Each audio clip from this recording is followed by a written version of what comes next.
done makeovers on many kitchens over the years, but we've never done what we're about to do to this old kitchen. You see, this kitchen needs to function for a modern lifestyle. Hodgepodge furniture, lots of hand-me-downs and nothing really in the right place. But not surprising because this home is over 100 years old. So why not change things completely and move the kitchen to another room where it can be the heart and soul of the home? Yep, so the old kitchen will be ripped out and we're going to put the new kitchen into this room. It's much more central in the home's layout, but it's full of other furniture at the moment.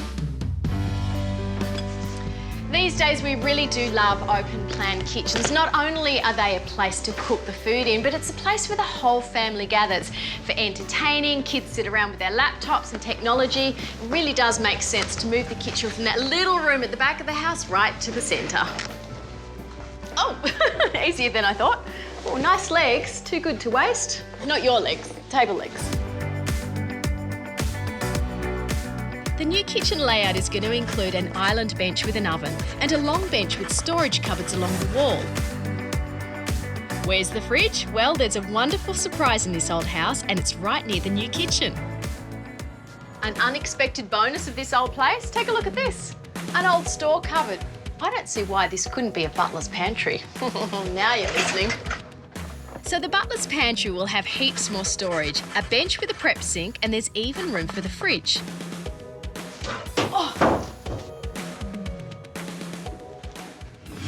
The reason we're able to move the kitchen from one room to another is because we've got these great timber floors with good subfloor access. If you had concrete slab floors, might be a whole different story.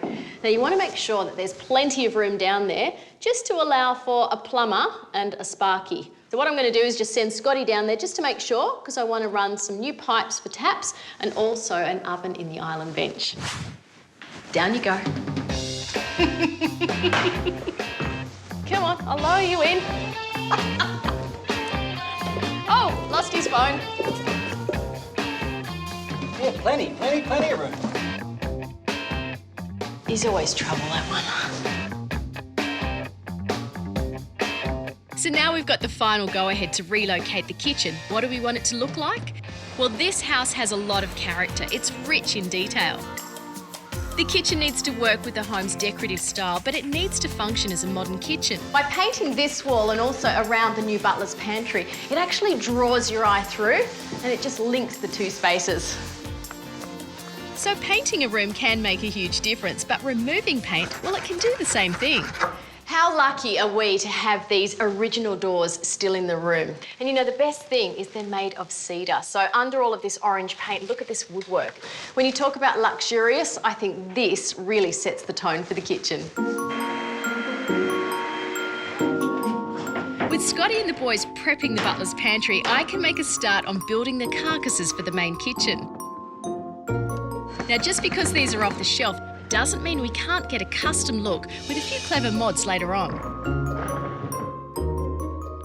Remember the old table we shifted earlier? Well, I have a plan to use the legs on our island bench. So don't need the side rail. If you really want the best paint job when you're working on raw, thirsty timber like this, you do need to prime it. Then to tie it into our new look, a coat of dark grey.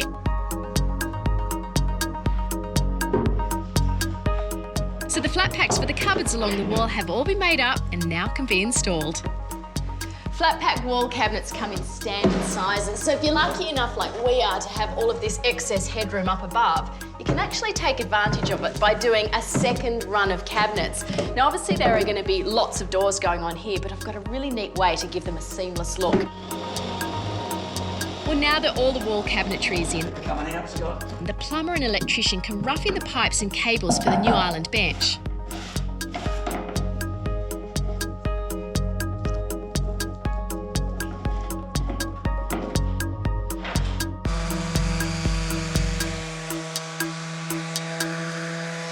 Stripped bare, these doors have come up so well. I'm thrilled with the results. Now I could choose to put a wax or an oil on them. That would just bring up the colour a little bit more, but I quite like the raw effect. And look at the detail up here in these brass handles. So, so gorgeous. I'm absolutely happy with these. These will become the star of the kitchen.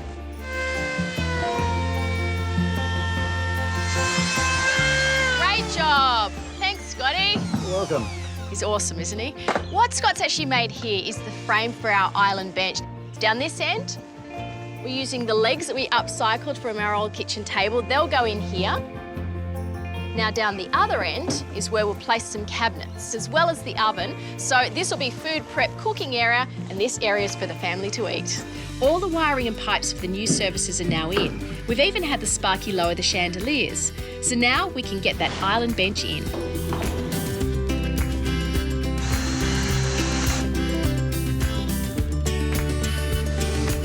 You know, by simply adding these legs, it's going to take this island bench from a pretty standard piece of furniture in a kitchen to something that looks custom made. The old kitchen is being completely ripped out, but we will be reusing some of it. These bench tops are way too good to chuck out, so I think what I might do is just recycle them in the brand new Butler's pantry. With everything out, we can patch the walls and paint. This room looks so much better. And it really is a first for me, a first for a kitchen makeover. The only time I've ever actually pulled all of the cupboards out instead of putting them in. Well, now this can be an anything room. For now, it's a great place to stash the furniture that came out of the old room that's soon to become the brand new kitchen. As for the Butler's pantry, well, it's no longer a storage cupboard. How decadent having a Butler's pantry, somewhere where you can stash all of the mess out of the kitchen. Basically, it's a mini kitchen in itself with its own prep sink. This is where the fridge will live, and you've got all of this storage for food and bits and pieces. So the flat pack carcasses are in, but I have a pretty cool trick to show you. It'll not only dress up the doors, but make them look taller and the kitchen bigger. It involves putting decorative moulding across 2 doors.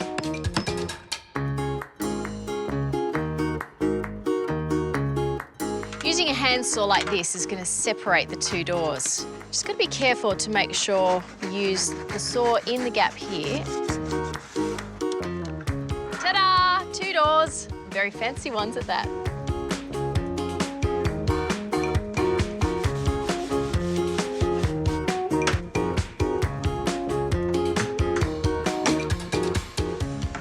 I'm really chuffed with this moulding on the cabinet doors. It's given them so much more dimension, and also it extends the scale up and right the way across. These doors look seamless. And by having that extra cabinet up above, it not only gives us more storage, but it gives the kitchen that really luxe grand look we were after.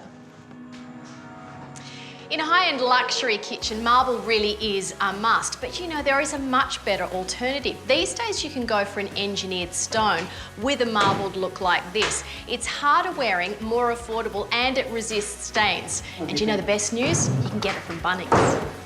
Awesome. How good.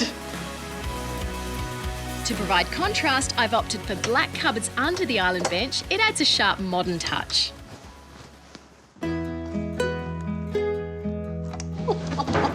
It's quite heavy. In a neutral kitchen like this one, it's so often the splashback that can take it to a whole new level. Now, you've heard of glass, you've heard of tile, even stainless steel, but have you heard of brass? This is sheet metal brass, just wrapped around form ply. Look at that as a splashback. Absolutely stunning. This totally is bling, and it even matches the sink. Awesome.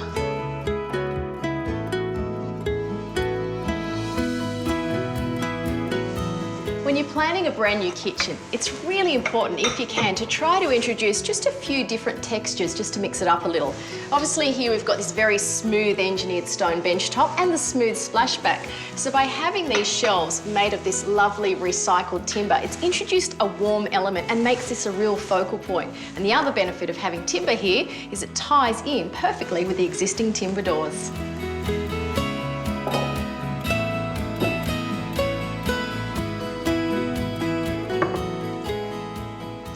Don't you love an appliance cupboard somewhere where you can neatly hide away the kettle, the toaster and the microwave behind closed doors?